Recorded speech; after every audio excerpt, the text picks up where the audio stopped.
नमस्कार, बहुत स्वागत है आप सभी का। आप देख रहे हैं नमस्ते बिहार। मैं हूं आपके साथ जया मिश्रा। नमस्कार, मैं हूं आपके साथ राहुल ओझा। और देखिए, दिल्ली से बड़ी खबर, जहां रेलवे टेंडर घोटाला मामले में आज कोर्ट फैसला सुनाएगा। राउज एवेन्यू कोर्ट फैसला सुनाएगा। आरोप तय करने को लेकर के आज फैसला सामने आएगा। बता दें कि लालू प्रसाद से जुड़े मामले में फैसला आएगा, जिसमें लालू प्रसाद, राबड़ी देवी, तेजस्वी यादव समेत 16 आरोपी बनाए गए हैं। मिसा भारती, हेमा यादव और तेज प्रताप भी आरोपी हैं। इससे पहले भी सीबीआई के मामले में लालू प्रसाद यादव सहित अन्य के खिलाफ आरोप तय हो चुका है। ट्रायल चल रहा है। मामले में आरोपियों में आईआरसीटीसी के पूर्व group general manager VK Asthana, RK Goyal, Sujata hotels के निदेशक विजय कोचर और विनय कोचर भी शामिल हैं। और अगली बड़ी खबर पटना से, जहां खान सर की अग्रिम जमानत याचिका पर आज सुनवाई है और फैजल खान के वकील ने दाखिल की है याचिका। जिला जज याचिका पर सुनवाई करेंगे और खान सर का केस नंबर है 2461/2026 और अग्रिम जमानत याचिका लगाई गई है, जिस पर आज कोर्ट की तरफ से टिप्पणी की जाएगी। इस पर चर्चा होगी। जिला जज इस याचिका पर सुनवाई करेंगे और ऐसे में देखना होगा कि खान सर की मुश्किलें बढ़ती हैं या फिर कम होती हैं। लगातार ये बड़ी खबर आपके सामने रख रहे हैं। खान सर की अग्रिम जमानत याचिका पर आज सुनवाई है। कल ही ये अग्रिम जमानत याचिका लगाई गई थी। इस पर आज सुनवाई होने वाली है। जिला जज इस पर सुनवाई करेंगे। सोशल मीडिया में चर्चित कोचिंग संचालक खान सर यानी फैजल खान की अग्रिम जमानत याचिका पर सस्पेंस गहरा गया है। अदालत में क्या हुआ, खान सर के बॉडीगार्ड्स को लेकर कोर्ट ने क्या सख्त रुख अपनाया और ज्ञान बिंदु के निदेशक रोशन आनंद मामले में क्या अपडेट है, इस रिपोर्ट में दिखाते हैं।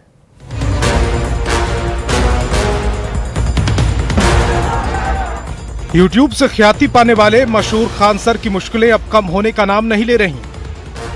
कोर्ट के चक्कर और कानूनी दांवपेच के बीच खान सर की अग्रिम जमानत याचिका पर अदालत में सुनवाई टल गई। हालांकि इस मामले में अगले दिन सुनवाई होनी तय है, जिस पर सबकी नजरें टिकी हुई है।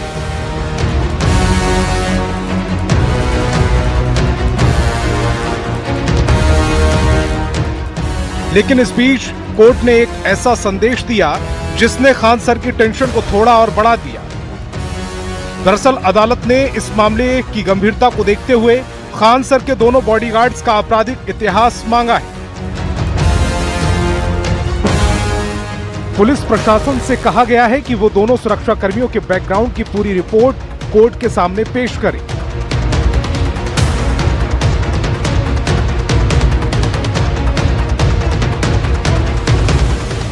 एक तरफ जहां खान सर के मामले में मुश्किलें लगातार बढ़ती जा रही हैं, वहीं दूसरी तरफ ज्ञान बिंदु कोचिंग के निदेशक रोशन आनंद के मामले में भी गहमा गहमी तेज है। अदालत ने दोनों पक्षों की दलीलें सुनने के बाद रोशन आनंद की याचिका पर अपना फैसला सुरक्षित रख लिया है। यानी अब केवल आदेश सुनाए जाना बाकी है, जो ये तय करेगा कि उन्हें राहत मिलेगी या उनकी भी मुश्किलें और बढ़ेंगी।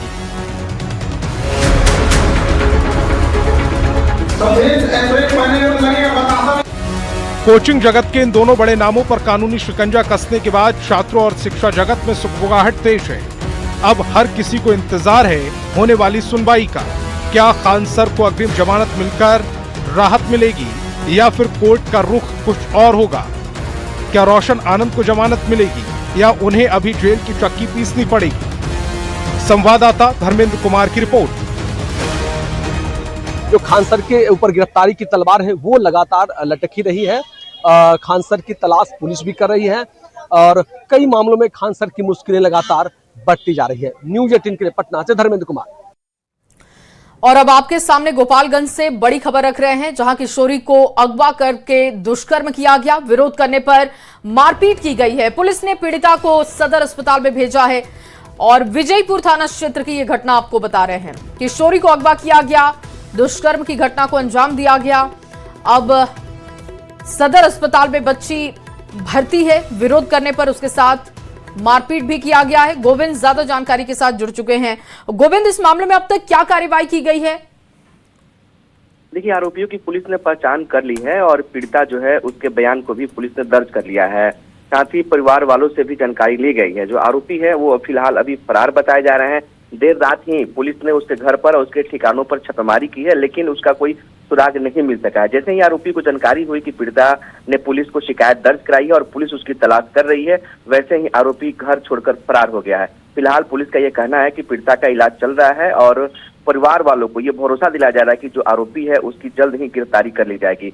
हथुआ के जो एसडीपीओ हैं आनंद मोहन गुप्ता, उनसे हमारी बातचीत हुई। उन्होंने कहा कि पॉस्को एक्ट में इस पूरे मामले को दर्ज किया गया है और आरोपी की तलाश में इस वक्त पुलिस छापेमारी कर रही है। जी और गोविंद, क्या ये जो आरोपी हैं इनकी संख्या कितनी बताई जा रही है और क्या कहा जा रहा है, क्या ये जानने वाले हैं? बच्ची को पहले से ये जानते थे?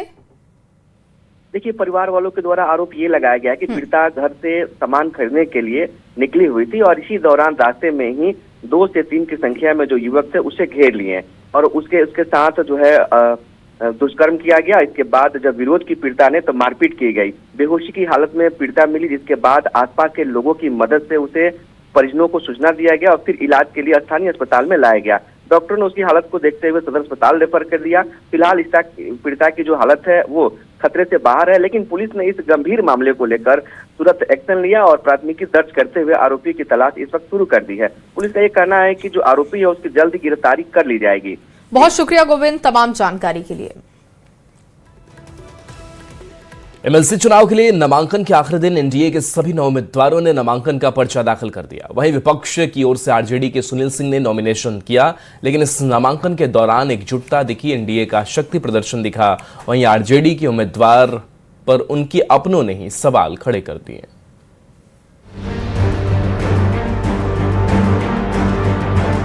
बिहार विधानसभा का मुख्य गेट पर खड़े होकर विक्ट्री साइन दिखाते एनडीए के नेता।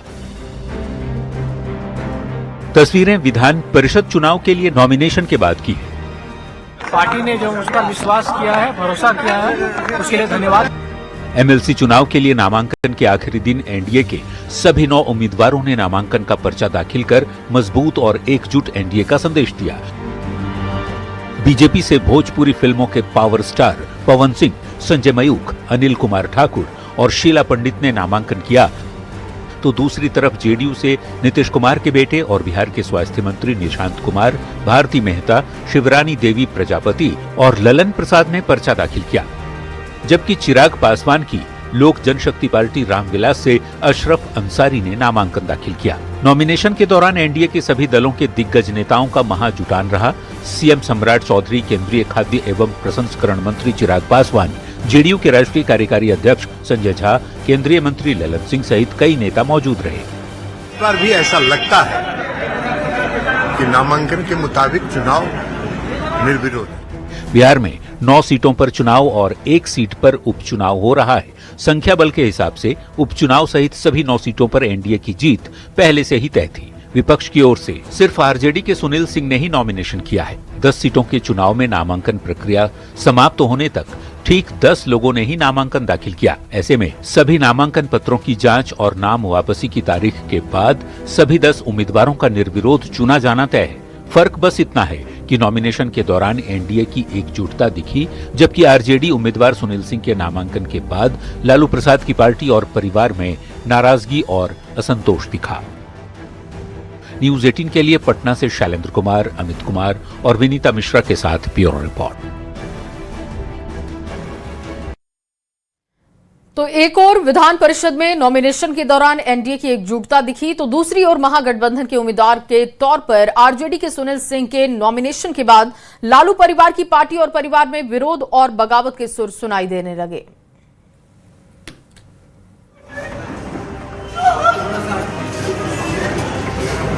मैं 4 रात सो नहीं पाया।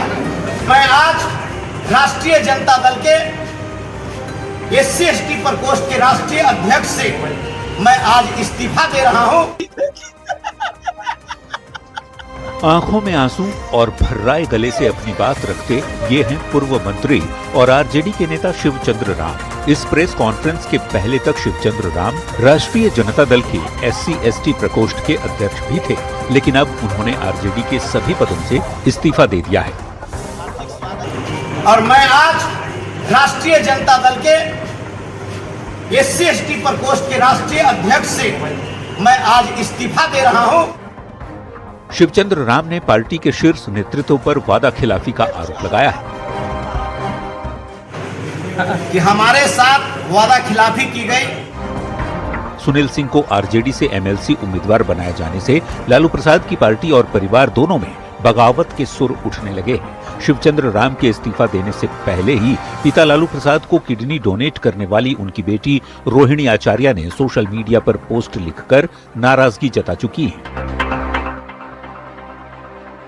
गुटबाजी, भीतरघात, विश्वासघात, मक्कारी जिसकी फितरत, विरोधियों से जिसकी मिली भगत, नजदीकियों की बात बताकर उगाही, वसूली करना जिसका धंधा, जो अपनी झूठी धौंस जताने के लिए पार्टी कार्यालय में पार्टी के कार्यकर्ताओं, पदाधिकारियों को सामने बिठाकर बहन बेटियों के बारे में ओछी अमर्यादित बातें करता है, उसको कैसे उसके ही द्वारा उम्मीदवार बना दिया गया, जिसे सामाजिक न्याय की लड़ाई को आगे ले जाने पार्टी की बेहतरी की जिम्मेदारी लालू जी ने सौंपी। समर्पित, निष्ठावान कार्यकर्ताओं, नेताओं का टोंटा पड़ गया क्या? ऐसे ही लोगों की वजह से वर्षों से मजबूती के साथ खड़े कार्यकर्ताओं, समर्थकों में विक्षोभ, असंतोष भी है और ऐसे ही लोगों की वजह से हुआ नुकसान भी दिख ही चुका है बीते वर्ष के नवंबर के महीने में। हालांकि सुनील सिंह ये कहकर बचने की कोशिश करते दिखे कि वो रोहिणी आचार्य की बहुत इज्जत करते हैं, वो पार्टी की नेता हैं और उनका सम्मान है। उनके प्रति मेरा पूरा सम्मान है, रोहिणी जी के प्रति मेरा पूरा सम्मान है। अब सुनील सिंह भले ही रोहिणी की नाराजगी पर गोलमोल जवाब देकर बचने की कोशिश करें, विरोधियों को तो निशाना साधने का मौका मिल ही गया है। इससे स्पष्ट है कि आरजेडी में समर्पित कार्यकर्ताओं की उपेक्षा हो रही है। अब भूलकर तेजस्वी यादव जी सामाजिक न्याय का धज्जिया उड़ाते हुए लुटेरा और जो पैसे के बल पे टिकट ले लिया। हालांकि कांग्रेस इसे आरजेडी का आंतरिक मामला बता रही है। यादव जी के परिवार के आंतरिक मामलों से हमारा कोई लेना देना नहीं है। सवाल है कि सरकार को घेरने की तैयारी में जुटा आरजेडी खुद अपने घर की लड़ाई से कब तक जूझता रहेगा। न्यूज 18 के लिए पटना से रवि एस नारायण, अमित कुमार और धर्मेंद्र कुमार के साथ। शिवचंद्र राम ने आरजेडी के सभी पदों से इस्तीफा दिया। इस पर सियासत भी गर्मा गई है। जीतनराम मांझी ने सोशल मीडिया एक्स पर पोस्ट कर लिखा, शिवचंद्र भाई, आरजेडी वालों ने जो आपके साथ किया वह कोई नया नहीं है। जहां मोटा माल मिला आरजेडी की गाड़ी वहीं रुक जाती है। हमारे समाज के लोगों के पास इतना माल है, कहां है कि वह इन्हें खुश कर पाए। हमने तो पहले ही कहा था कि SC/ST के पर्चा वाली जमीन पर सबसे ज्यादा अवैध कब्जा आरजेडी वालों ने ही किया हुआ है, जो गरीबों की जमीन तक को नहीं छोड़े। ऐसे लोगों से किसी भी चीज की उम्मीद करनी बेमानी है। और MLC चुनाव में नॉमिनेशन होने के बाद अब सवाल उठ रहा है कि उपेंद्र कुशवाहा के बेटे और मंत्री दीपक प्रकाश का क्या होगा, क्योंकि दीपक प्रकाश को MLC चुनाव में उम्मीदवार नहीं बनाया गया है। जब उपेंद्र कुशवाहा से पूछा गया तो उनके बेटे का क्या होगा, तो कुशवाहा की नाराजगी और दर्द कैसे छलका, दिखाते हैं आपको इस रिपोर्ट में।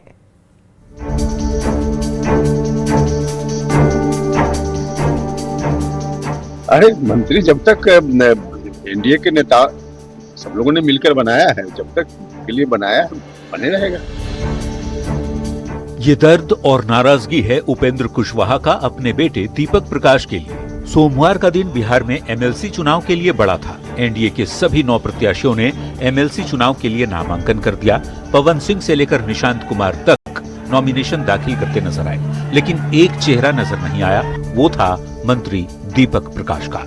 MLC चुनाव के लिए उपेंद्र कुशवाहा के बेटे दीपक प्रकाश को उम्मीदवार नहीं बनाया गया। सियासी गलियारों में जो खबरें तैर रही हैं, उसके मुताबिक उपेंद्र कुशवाहा को बीजेपी की तरफ से कहा गया था कि दीपक प्रकाश को बीजेपी कोटे से MLC के लिए भेजिए, लेकिन उपेंद्र कुशवाहा इसके लिए तैयार नहीं हुए। अब कहा जा रहा है कि दीपक का मंत्री पद भी खतरे में है। आखिर दीपक प्रकाश कब तक मंत्री पद पर बने रहेंगे? सुनिए इस पर उपेंद्र कुशवाहा ने क्या कुछ कहा। आप लोगों को भी एक सीट मिलने की, एक्चुअली वो तो ओवर हो गया ना, जो मिला, जिनको मिला सबको मेरी शुभकामनाएं। तो दूसरा विकल्प सामने आएगा क्या? कब तक मंत्री है? अरे मंत्री जब तक एनडीए के नेता सब लोगों ने मिलकर बनाया है, जब तक के लिए बनाया है, बने रहेगा। हालांकि दीपक प्रकाश को एमएलसी का प्रत्याशी नहीं बनाने के बाद भी उपेंद्र कुशवाहा बार बार ये कह रहे हैं कि वो एनडीए में थे और एनडीए में ही रहेंगे, लेकिन उनका दर्द बार बार छलक ही आता है। रविवार को आरएलएम के राष्ट्रीय अधिवेशन में कुशवाहा ने कह दिया कि राष्ट्रीय लोक मोर्चा का अस्तित्व एक पद से समाप्त नहीं होगा, तो सोमवार को भी जब कुशवाहा से एक एमएलसी सीट देने के वादे पर जब सवाल किया गया तो उन्होंने कहा, ये सवाल आप उन्हीं से पूछिएगा। राष्ट्रीय लोक मोर्चा का अस्तित्व किसी एक पद को लेकर समाप्त हो जाए, दुनिया की कोई ताकत यह काम नहीं करती। एक एमएलसी सीट दी जाएगी, लेकिन इस समय दिया नहीं गया। अरे तो ये सवाल तो आप पूछिएगा उनसे ना, जिन्होंने चिट्ठी जारी की। सर, क्या आप लोग कोई नाराज हैं? नहीं, इसमें नाराजगी का कोई सवाल नहीं मिली। अरे भैया, नाराजगी का क्या सवाल है? कोई बातचीत हुई सर? बातचीत तो हमेशा होते रहती है। बिहार विधान परिषद के चुनाव में दीपक प्रकाश का पत्ता कट गया है। अब उनके मंत्री पद पर भी खतरा मंडरा रहा है। कुशवाहा ये कह रहे हैं कि उन्हें कोई नाराजगी नहीं है, वो एनडीए के साथ थे और रहेंगे। लेकिन बड़ा सवाल ये है कि उपेंद्र कुशवाहा के बेटे मंत्री दीपक प्रकाश का आखिर क्या होगा। न्यूज 18 के लिए पटना से संवाददाता शैलेंद्र कुमार के साथ धर्मेंद्र कुमार की रिपोर्ट। और दिल्ली से बड़ी खबर, जहां साहिबगंज से बीजेपी विधायक राजीव कुमार सिंह की सजा पर बहस। राउज एवेन्यू कोर्ट में आज बहस होनी है। पिछली सुनवाई में कोर्ट ने गैर इरादतन हत्या और आर्म्स के तहत दोषी करार दिया था और इस मामले में बहस होनी है राउज एवेन्यू कोर्ट में। अगर 2 साल से ज्यादा की सजा हुई तो सदस्यता जा सकती है। पूरा मामला 31 दिसंबर 2018 को आयोजित एक पार्टी की है। फायरिंग में डॉक्टर अर्चना गुप्ता की मौत हो गई थी और इसी मामले में बहस हुई।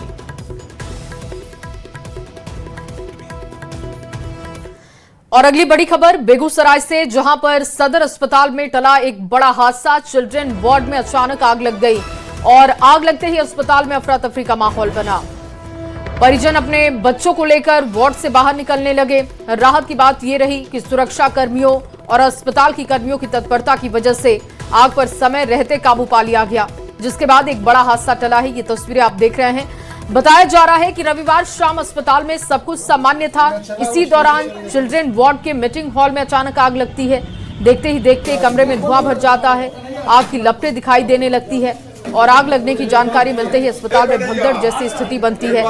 और इस घटना में 2 कुर्सियां, एक पंखा और एक पर्दा जलकर राख हो चुका है। लेकिन किसी मरीज का अस्पताल कर्मी को या किसी मरीज को या अस्पताल कर्मी को कोई नुकसान नहीं पहुंचा। आग लगने की वजह शॉर्ट सर्किट बताई जा रही है।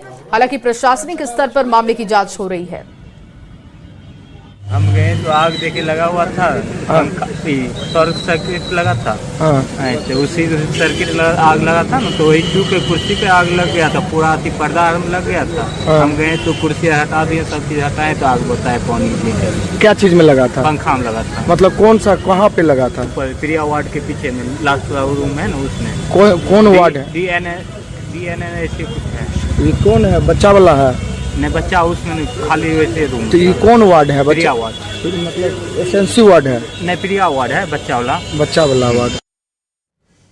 संतोष ज्यादा जानकारी के साथ जुड़ चुके हैं फोन लाइन पर। संतोष, ये घटना कैसे घटी और इसमें नुकसान के आकलन को लेकर क्या जानकारी है? कैसे वहां पर फौरन रेस्क्यू शुरू किया गया?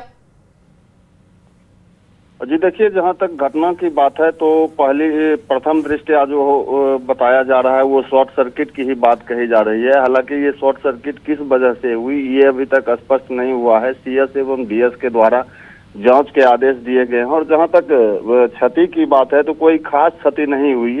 इसे एक गनीमत कहा जाए कि उस वक्त शिशु वार्ड में कोई न मरीज था और न ही डॉक्टर मौजूद थे, जिससे कि एक बड़ा हादसा होते होते टल गया।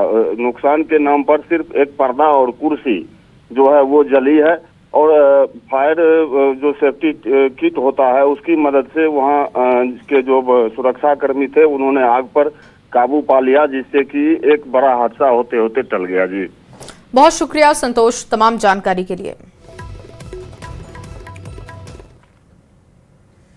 और चलिए छोटे से ब्रेक का वक्त